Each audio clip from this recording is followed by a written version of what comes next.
ہمیں جوائن کر لیا بریگیڈیئر ریٹائرڈ راشد علی صاحب نے۔ راشد صاحب، آپ کیا سمجھتے ہیں، بڑی کامیابی کہا جائے ریاست کی تو غلط نہیں ہوگا، بی این اے کے سابقہ کمانڈر نے 70 ساتھیوں سمیت قومی دھارے میں شمولیت کا اعلان کیا ہے؟ جی ہاں، یہ بہت بڑی کامیابی ہے اور اس میں جو ہماری پریمیئر انٹیلیجنس ایجنسی ہے اس کو پورا کریڈٹ جاتا ہے۔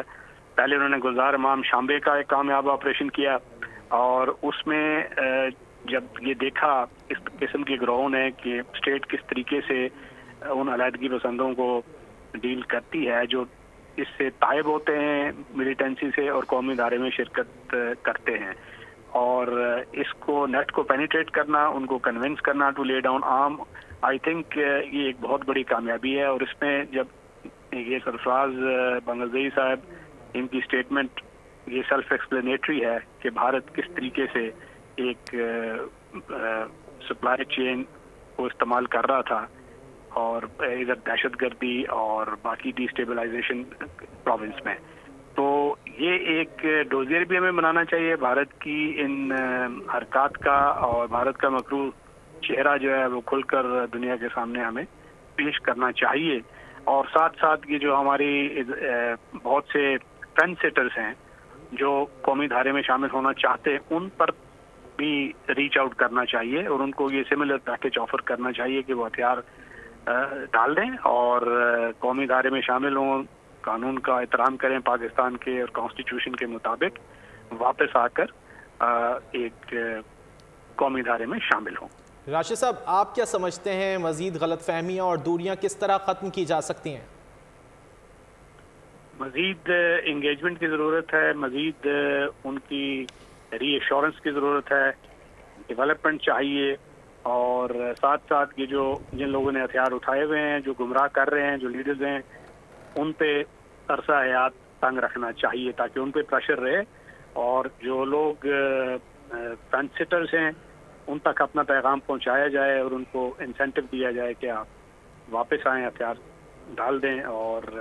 قومی ادارے میں شامل ہوں۔ بریگیڈیئر صاحب، پاکستان کا عرصہ دراز سے یہ ایک موقف رہا ہے کہ بلوچستان میں جو کچھ ہو رہا ہے اس کے پیچھے بھارت ملوث ہے، اور اب ہم نے دیکھا کہ سرفراز بنگلزئی کی جانب سے بھی یہی کہا گیا، اور اس سے مزید تقویت پہنچتی ہے پاکستان کا جو موقف ہے اس کو۔ آپ کیا سمجھتے ہیں پاکستان کی جانب سے کس طرح اس کو بین الاقوامی فورمز پر اٹھانا چاہیے؟ اس میں دیکھیں، آپ کو ایک جو مزید انکشافات ہوں گے اس کو ایک پراپر طریقے سے کیٹلاگ کرنا چاہیے، اس کو پیکج کر کے آپ ڈوزیر کی صورت میں یونائٹڈ نیشنز کو اور او آئی سی کو اور ہیومن رائٹس کمیشن کو، یہ وہ فورمز ہیں جہاں پہ یہ ٹینجیبل ایویڈنس آپ کو پرووائڈ کرنا چاہیے تاکہ بھارت کا مکروہ چہرہ دنیا کے سامنے آئے۔ اچھا راشد صاحب، آپ کیا سمجھتے ہیں، جیسے یہ گلزار امام شمبے کے حوالے سے جو بات کی گئی کہ انہوں نے راستہ ہموار کیا، اب جیسے بنگلزئی صاحب بھی قومی دھارے میں شامل ہو گئے، مزید کو بھی انگیج کیا جانا ہے، آپ سمجھتے ہیں کہ آنے والے دنوں میں بلوچستان جو ہے وہ ایک پرامن جو ہے وہ صوبہ بن سکے گا؟ جی بالکل بن سکے گا، کیونکہ ہماری جو اسٹیٹ کی جو پالیسیز ہیں وہ ہماری ڈیولپمنٹ اورینٹڈ بھی ہیں اور لا انفورسمنٹ اورینٹڈ بھی ہیں، اور یہ دونوں میں بیلنس ضروری ہے۔ ہم نے لا آف دا لینڈ کو بھی انفورس کروانا ہے اور ہم نے ڈیولپمنٹ بھی کرنی ہے، سو یہ ان دونوں کو اسٹیپس کو ہم ان لاک اسٹیپ چل رہے ہیں، تو انشاءاللہ فیوچر از برائٹ۔ اچھا راشد صاحب، یہ کیا کہیں گے اس بارے میں آپ کہ جو اس وقت وہاں پر طرز زندگی ہے بلوچستان میں، غربت کے حوالے سے بات کی جاتی ہے، جیسا کہ سرفراز بنگلزئی کہہ رہے تھے کہ جو کمانڈرز ہیں وہ تو عیش و عشرت کی زندگی گزار رہے ہیں، اسی وجہ سے وہ اپنی جانب لوگوں کو راغب کر لیتے ہیں، پیسوں کی لالچ دیتے ہیں، تو اس طرف جو ہے وہ بھی توجہ دینے کی ضرورت ہے۔ جی بالکل، وہ اس میں ضرورت ہے۔ آپ کو جس طرح میں نے ذکر کیا کہ ڈیپریویشن ہے، جینوئن گریوینسز ہیں، اکنامک جو گریوینسز ہیں ان کو آپ نے دور کرنا ہے، زیادہ سپینڈنگ کرنی ہے، لوگوں کو لائیولی ہوڈ دینی ہے اور گڈ گورننس شو کرنی ہے تاکہ لوگ ایسے گروہوں کی طرف فرسٹریشن میں راغب نہ ہوں۔ اچھا راشد صاحب، آپ کیا سمجھتے ہیں اب جبکہ الیکشنز ہمارے سر پر ہی ہیں، 8 فروری کی تاریخ جو ہے وہ آ چکی ہے، آپ کیا سمجھتے ہیں آنے والی حکومت کو کون سے ایسے میجرز ہیں جو کہ بلوچستان کے حوالے سے لینے کی ضرورت ہے؟ یہ الیکشن ریلیٹڈ تو کوئی چیز نہیں ہونی چاہیے، یہ ایک سسٹینڈ لانگ ٹرم ایفرٹ ہونی چاہیے بلوچستان کے لیے۔ یہ ہمارا سب سے بڑا صوبہ ہے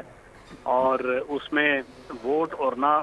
ووٹنگ کی بیسس پہ اس کو نہیں ڈیل کرنا چاہیے، کیونکہ وہاں کی آبادی تو بہت کم ہے تو پولیٹیکل ڈیویڈنڈس تو پولیٹیشینس کو کم ہوتے ہیں، مگر ہم نے اس کو اسٹریٹجک نیڈ کو دیکھتے ہوئے اس کو ڈیولپ کرنا ہے. جو لوگ ہیں ان کی جو ہیومن ڈیپریویشن انڈیکس ہے وہ کافی لو ہے، تو اس کو ان ہیومن جو ڈیولپمنٹ انڈیسز کو ہم نے اوپر لانا ہے، فیسلٹیز دینی ہے، لائیولیہڈس دینی ہے، اور ان کو انگیج کرنا ہے اور اسٹیٹ کے ساتھ تاکہ وہ کنیکٹڈ ہوں. تو یہ کنیکٹیوٹی اس پہ زور دینا ہے ہم نے، تاکہ وہ لوگ ڈیجیٹلی بھی کنیکٹ ہوں، انفراسٹرکچر وائز بھی ہوں اور ذہنی طور پر بھی کنیکٹ ہوں. سبسکرائب کریں اور بیل دبائیں تاکہ کوئی خبر رہ نہ جائے.